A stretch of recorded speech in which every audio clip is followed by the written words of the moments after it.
Mike Kennedy with you. A new radio. I get gifted this. This is the Radtel RT890. 890.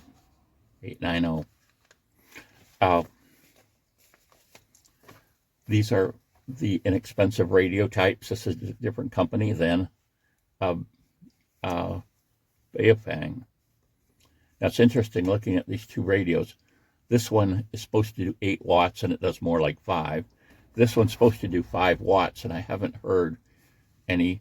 This is fairly new, so there's not a lot of test results on it and things like that.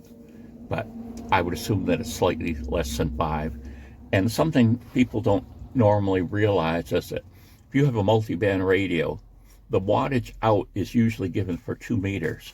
So a lot of the radios, well, you can get radios that are only 2 meters, but a lot of them will have 2 meters in the 440 band or 70 centimeter band.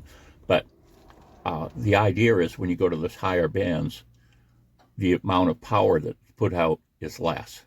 So I wouldn't be surprised if this was like 5 and 2 or 3 watts for the other band.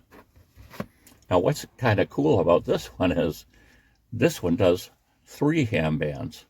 It does the 2 meter, it does a 440, and it does the 220 band. There's another band in there that isn't usually in radios, only in more expensive ones. So here we have one that's really inexpensive, and it also has that band in it. Now, the funny things about these two is, how do I want to say it? Someone asked me already whether you could do certain other bands on this type of radio, and you can on this. But there's something called FCC type approval. So sometimes a radio has to be made for a specific band only, and it can't be a different radio that can go outside the specs. In other words, if I program this to the Family Radio Service,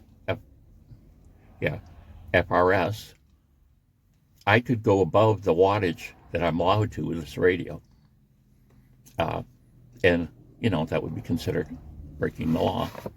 And sometimes with these ones that are all bands, have all these different bands in them, you can exceed and go outside of your operating privileges on certain bands. And like I say, this one's fairly new, so we're going to have to see if this gets this FCC type approval. It's funny because if you were a ham person, you could make the radio from scratch.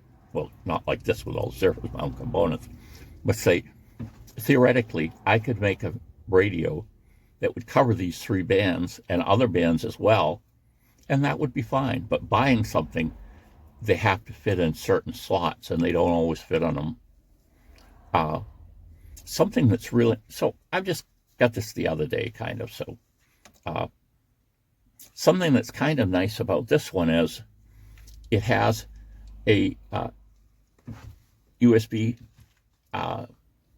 is that USB 3? No, but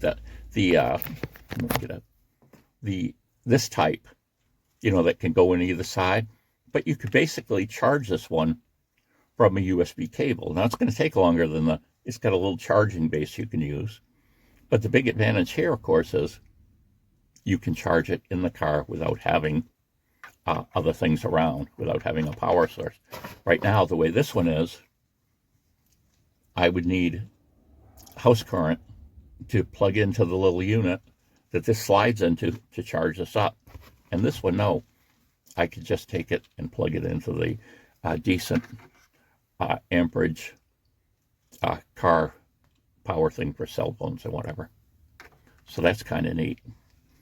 One thing that isn't neat about this is, and everybody comments on this, I don't even know if you're going to be able to see the screen. The screen isn't super bright. Oh yeah, you can see it there fairly well. And it doesn't stay on very long. Not just because I said that it is, but sometimes when you turn it on, that screen will disappear in about 10 seconds, which is usually, yeah, see, it's on full now, and I'm going to have to, I'm going to have to touch a button to get the screen back. So now, kind of looking at, I'm crooked. You knew that though.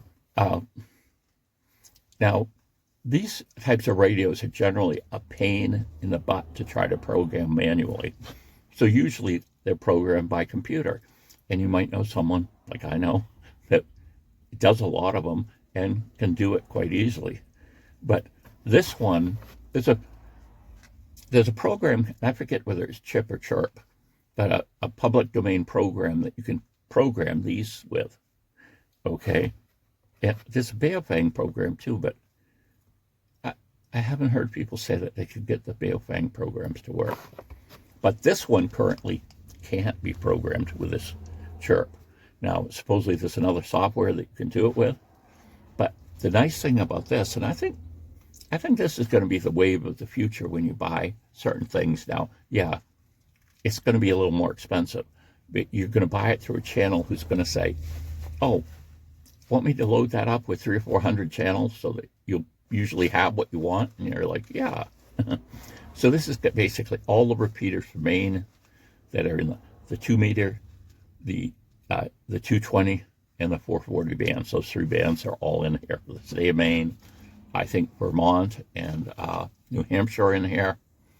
There's Massachusetts is in here. I don't know if all of Massachusetts is in here because Massachusetts is big. But you know what I'm saying? This has got a lot of things.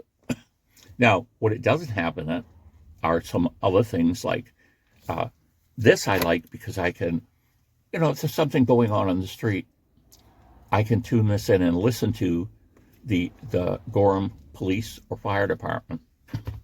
Now, that isn't ones that they put in here. But people supposedly say that this one's a little easier to program from the screen than this one is. So I'm going to give that a try. And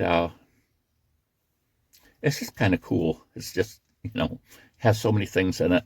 It has, it also has what they call the airband. The airband, and you can't transmit on this. I believe that is locked out in this one. You can listen to airplanes, the traffic that goes on between the airplanes and the towers and things like that. And some people say, oh, that's great. I love this feature. It works really well. And other people are like, that doesn't even work. I can't get it to work. So we'll do one video where we, I'm really close to the airport here, where we go sit next to the airport and see what we can do, scan that band and see if we can pick up any traffic. Maybe figure out a more busy time of day to be there and do with that. So I believe this one does FM, the regular FM broadcast band. I'll have to check that out and see if it does. So, some of the big, like I say, some of the big features are obviously that it does all these bands. The idea that it has the C-type charging, USB charging, it's really a big deal. This one's got kind of some gimmicky things, which include a light and a siren and stuff. I guess this does the siren too. It doesn't have the light, which is fine by me. But it's just and also you can turn these into repeaters. I don't know if you need 2 of them, if you can only do it with 1. But basically what a repeater is it picks up a signal and it rebroadcasts it. And so usually it's 2 different frequencies, usually.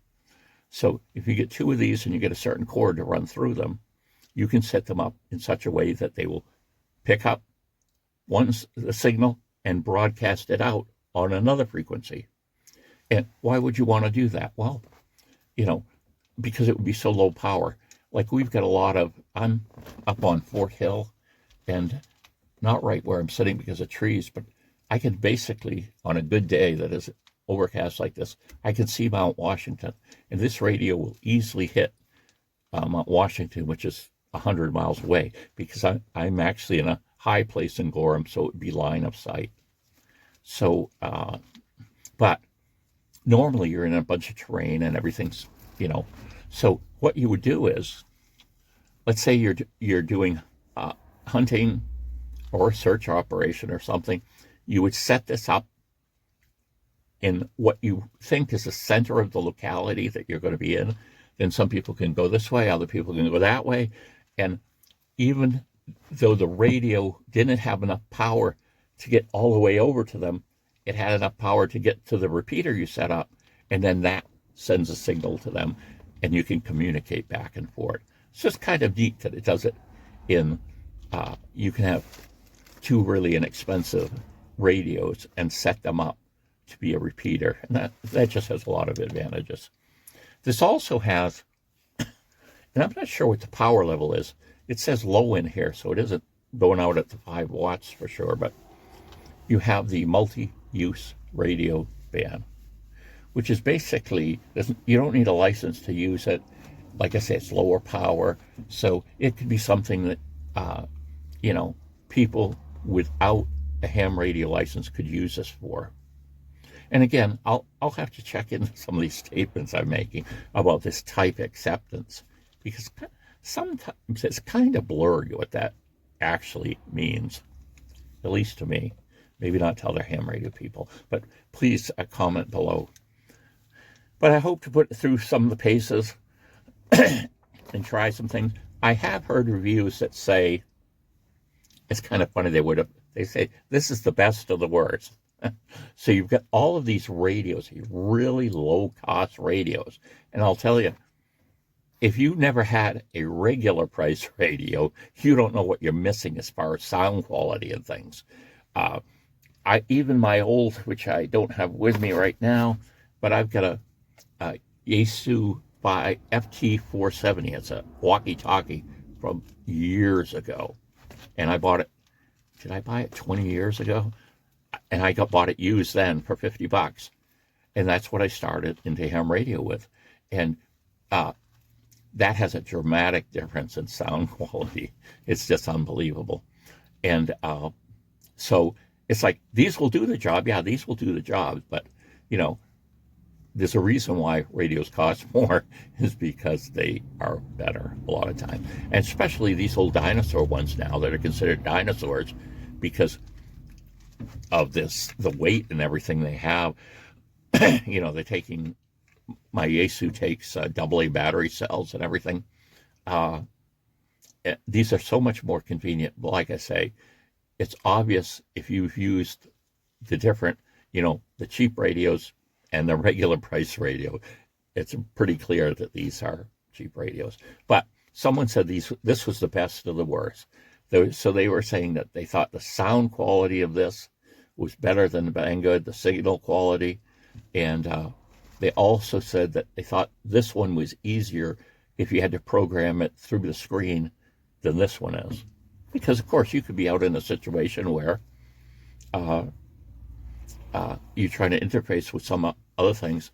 Let's just imagine, like I would go down with my back and everything, but let's say there's a hurricane in North Carolina, and somehow I go down there to help. Well, I might want one or two frequencies there, or a frequency that they're operating on there, and I would, hopefully could program it in from the keyboard, rather than thinking, oh, I need a computer, I got to have the program, I got to have the right program, and go through all that stuff, rather than just entering the frequency and having it there.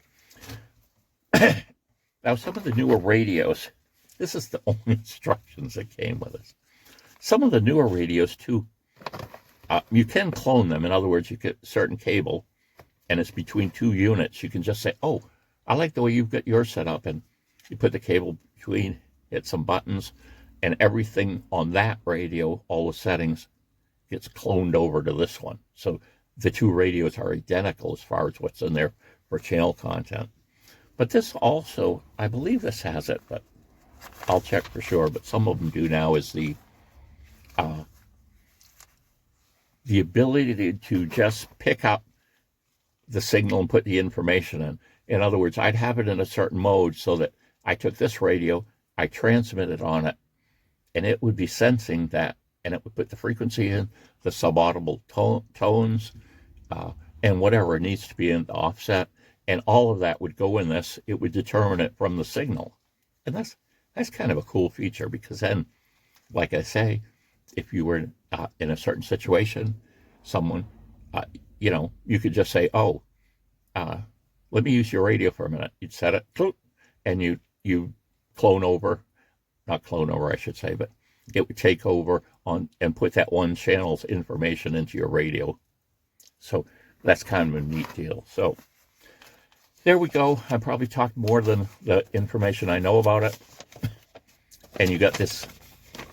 This is all instructions, this little page, and it's, it does an awful lot of stuff, so you really need more information than this. But like I say, I'm going to look online, read the sites, look at what they offer for software, and hopefully we'll have a actual review and talk about some of the features and things you can do with this radio. And again, I'm going to urge people that if you have any interest in preparedness in emergency situations, get a ham radio license. My goodness, I think it's $15 to take the test. You might spend $15 on the rule book, but the technician class is going to get you all the privileges on 2 meters and 440. I don't think it does a 220. I'll have to check on that. But you can study that material, go take the test. There's no Morse code requirement. It's very easy, and it's going to give you the basics of understanding this. If you put one of these away for emergency use, like, oh yeah, I bought this, I got it in with my, in my go bag or, stay home bag or whatever. I get it all there in case I need it. Something's going to happen. You're going to take it out and you're going to say, I can't get this thing to work. Why is it on? You're trying to change settings and it won't change, or, you're in the wrong screen, all that stuff. What a mess. So if you're really interested in having something for an emergency communication or just for fun, just get the ham radio license, the technician class, and you'll be able to do a lot with us. Bye.